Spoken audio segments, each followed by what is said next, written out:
سوال: ہاشم کو کعبہ کا متولی کیوں بنایا گیا؟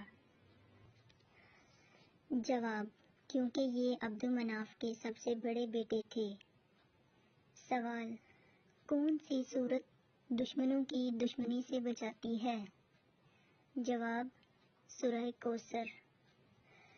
سوال: زمزم کا بند کنواں کس نے کھول کر جاری کیا تھا؟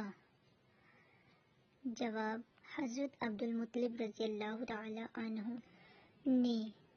سوال: جناب عبد المطلب کی زندگی میں کون سا واقعہ مشہور ترین واقعہ پیش آیا؟ جواب: اصحاب فیل کا واقعہ۔ سوال: حضور پاک صلی اللہ علیہ وآلہ وسلم کے کس چچا کے نام پر قرآن پاک میں ایک سورت موجود ہے؟ جواب: ابو لہب۔